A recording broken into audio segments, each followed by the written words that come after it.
Hi everyone, I am going to talk about the second resource that I chose to show you, and in my first video I started talking about it, but then I forgot about the time cutoff in Screencast-O-Matic. So here I am with a second one. So I'm going to go ahead and take you through this second resource that I chose. I chose a Word document that we use in math class, and this was for our chapter 1 that we taught to our students, and it's a study guide that all of second grade in our district has used and given to the students, and we all created it together, and so we are able to come up with the questions so that our students aren't seeing these questions for the very first time when it comes test time.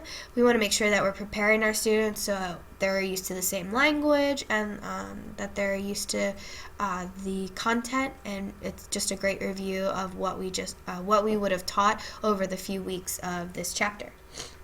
So like I did with my first resource, I'm going to take you through using the web accessibility guidelines and some things in the book that I saw, and of course it goes along with the UDL guidelines and principles. So the first thing was that in this study guide there are headings and questions, which I feel like it really is able to grab students' attention that really have a hard time focusing, which I felt like went along with one of the headings in the Rice book, where it said difficulties with attention and executive function.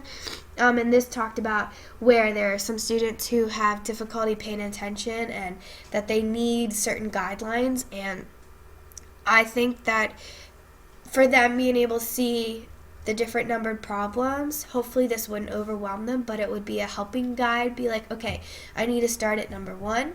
When I'm done with number 1, I need to go on to number 2 to number 3. And if they have to stop, then they at least know, okay, then I'm going back to this question, question number 3, rather than when they stop and then they come back to this study guide later that they're frantically searching where they left off the last time that they worked on it. So I think I really always love numbering things and putting bullet points just so students can make aware of where they're going and what they're doing and make sure things are staying in order.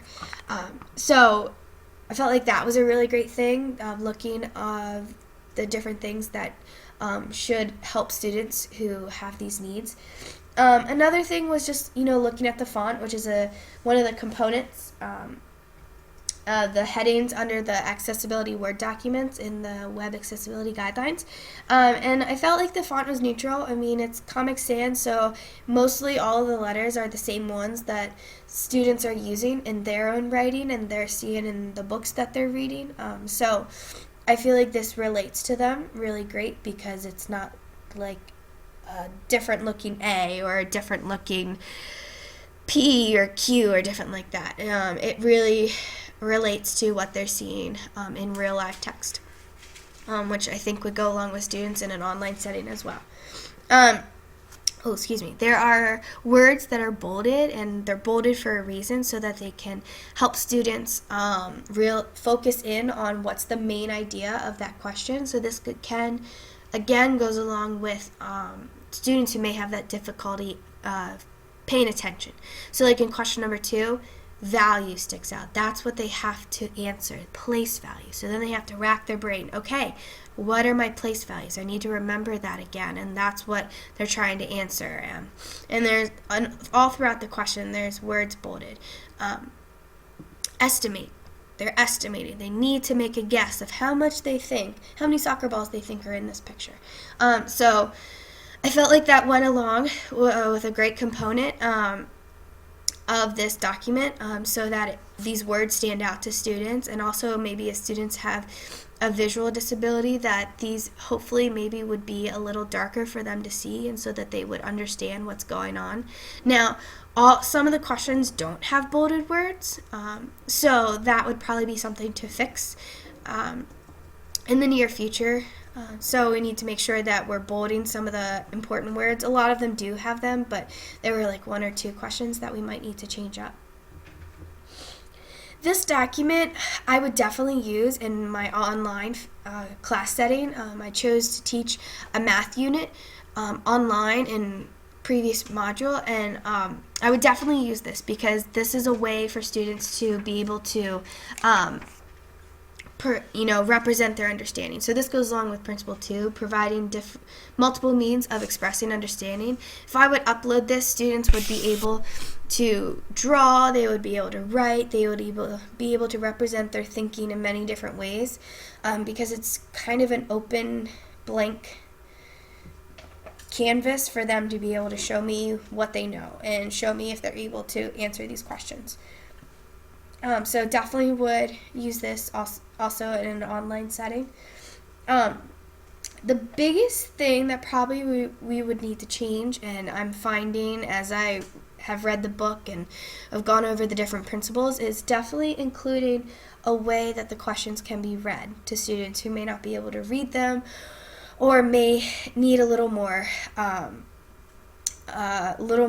understanding of what's expected of them. So just something I just would have never thought of, including like a little link. Okay, press this right here to read question number 1, and then maybe another link if you need more explanation and what you need to complete here. Click on this. And so definitely something that's really interesting to focus on and think about when we think about students who have those different needs. Just making sure that we're accommodating all students. And so definitely would need to be something that would have to go through the whole document.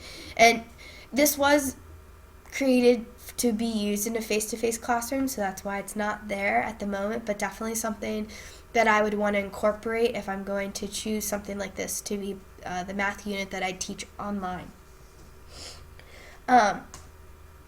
Definitely need to make sure that I'm accommodating all students. If they have different needs, that would need to be verbally. So I would somehow try to include a way that students could verbally say their answers if they're unable to use their mouse pad, if they're unable to use the keyboard, if they're not unable to use any part of their hands to communicate to fill in the answer. Definitely want to include something like that. I would think I'd do that through like a chat box, or they could record themselves using Screencast-O-Matic.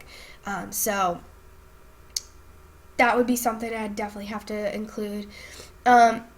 Speaking of like the mouse pad, there is a way that students could access it using the up-down keys. It does take you through the whole document, but if they don't have a mouse or a swipe keyboard or something like that, then they're able to use those up-down arrows.